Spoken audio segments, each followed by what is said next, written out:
Hi everyone, welcome to the session. In this session, I am going to discuss about a question relating to goodwill.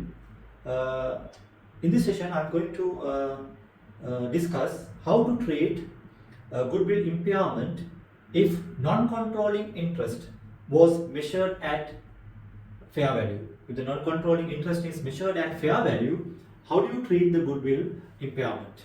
Okay, so in this regard, I have selected one question. Let's go through the question, then we'll move on to the solution.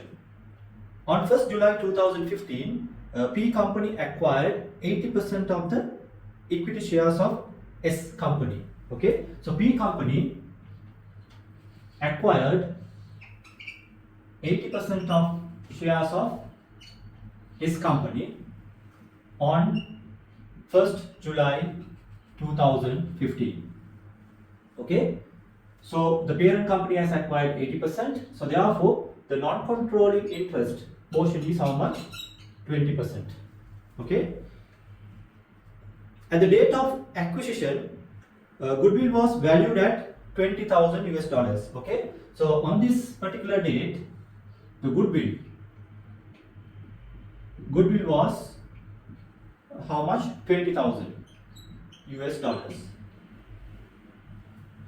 And the non-controlling interest was measured at fair value. This is very important. The non-controlling interest was measured at fair value, not at the net assets of the subsidiary. Okay, so please remember that the non-controlling interest was measured at fair value. This is very important. Okay, in conducting the fair value exercise on S company's net assets at acquisition, P company concluded that the parent, with a remaining useful life of 10 years, the P company concluded that the plant and equipment with a remaining useful life of 10 years had a fair value of 100,000 in excess of its carrying amount. Okay, at the time of acquisition, usually what happens is the assets and liabilities will be revalued. So those revalued amount will be adjusted in the net assets when you calculate the goodwill. However, S company had not incorporated for fair value adjustment in its individual financial statement. The plant and equipment had a fair value of $100,000 US. Okay, in excess of its carrying amount. Okay, so in excess of its original, the carrying amount was 100,000. So this was not incorporated in S company's the financial statements. So at the reporting date 31st December 2015. So this is the acquisition date. This was the acquisition date. So what is the reporting date? 31st December 2015. This is the financial year end date. Okay. At the reporting date, 31st December 2015, the goodwill was fully impaired. Okay. So what they are saying is the goodwill. This goodwill was impaired. For the year ended 31st December 2015, S company reported a profit for the year of $150,000 US. Okay, so S company, this is S company, reported a profit of $150,000 for the full financial year. What is the P group? That is a group profit for the year ended 31st December 2015. That is this date. Okay. That is attributable to non-controlling interest. Okay, so what they are asking is the profit for the year ended that will be recorded in P group. Okay, on 31st December 2015, that is attributable to non-controlling interest. So we need to identify the profit attributable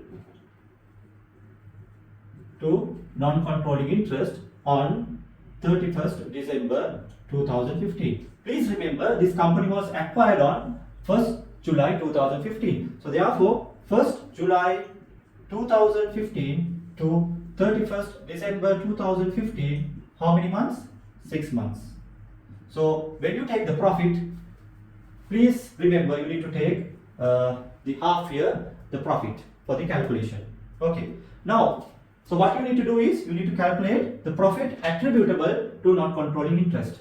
So now when you take the profit is given 150,000.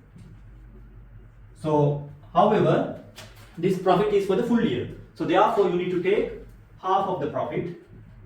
So which is going to be 75,000, of which the non-controlling interest portion is how much? 20%. So when you take 20% of this, how much? 150,000 times 150,000 divided by 2 times 20, which is going to be 15,000. So this is 15,000, the profit. Now from this profit, okay, this is the attributable profit to non-controlling interest. We need to make two adjustments. One is the goodwill impairment. Okay, so less goodwill impairment, which is 20,000 times 20, which is going to be how much? 4,000. So 20,000 times 20 is going to be 4,000. So why we have to make this adjustment? The question says at the time of acquisition, the non-controlling interest was measured at fair value. Okay, so at the time of acquisition, the non-controlling interest was measured at fair value. On that basis, the goodwill was calculated. Now it is impaired. So as a result of that, what you need to do is you need to calculate the goodwill impairment attributable to the non-controlling interest, which is 20,000 times 20, going to be 4,000. Then what is the next adjustment? Next adjustment is the fair value of the plant and equipment which was not recorded in the subsidiary company. Sorry, S company. Yes. So you need to identify fair value of the plant and equipment which was 100,000, and the depreciation for 100,000 is going to be for the remaining useful life 10 years. Okay, then it is 10,000. This is for the full year. Half year is going to be 5,000. On that, the non-controlling interest portion is 20. Okay, so when you take that 5,000 times 20%, which is going to be 1,000. Okay, so what is the total profit attributable to NCI on 31st December 2015, which is going to be 15 minus 5,000, 10,000. So this is the profit attributable to non-controlling interest. So this will be recorded in P group's profit for the year ended 31st December 2015. In the financial position, you need to show the profit attributable to NCI as $10,000 US. Okay, so this is the answer for this particular question.